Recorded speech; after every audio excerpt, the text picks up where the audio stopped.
Epa, atzo norbaitek esan zidan gizarte hezitzailea zela, baina ez nuen ondo ulertu zer egiten duen, zer da gizarte hezkuntza?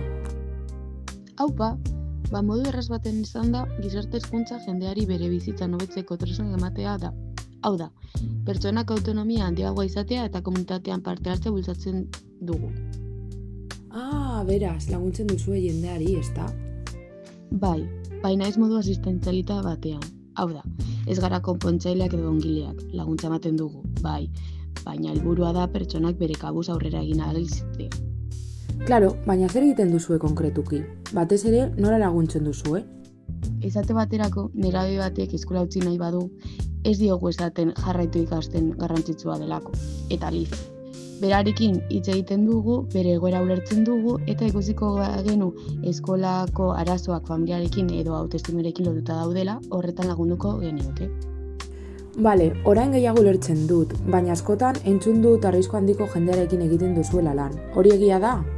Bai, hori asko esaten dute, egia da, egoera gogorretan dauden pertsonekin lan egiten dugula batzuetan. Adibidez, gazte gatazkatsuekin, adikzio dituzten pertsonekin, espetxean daudenekin, baina gure lana ez da polizia izatea.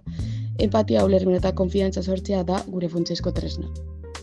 Bai, baina batzuetan ez dira arrasak izango egoera horiek, ezta?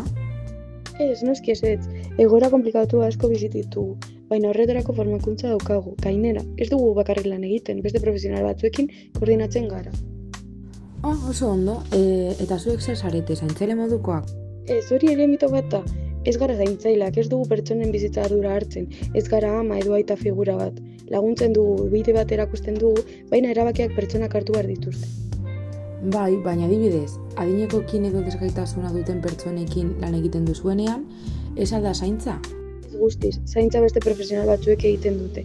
Guk autonomia sustatzen dugu, hau da, pertsona batek eguneroko gauzak egiten zailtasuna baditu, ez dugu dena bere ordez egiten, baizik eta nola egin ikasten laguntzen dugu.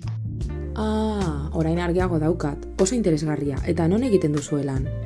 Leku askotan, gaztelekuetan, eskoletan, espetxetan, kalean ere bai, komunitatean gertatzen den leku guztietan. Hau da, ez duzue bulego batean egoten, ezta? Ez, gizartean ez dago bulego batean, ez da? Jendearekin lan egiten dugu, eta jendea dagoen tokian egon behar dugu. Logikoa da, bai, eta norakoa esan behar du gizarte hezitzailea? Pazientzia handia eduki behar da.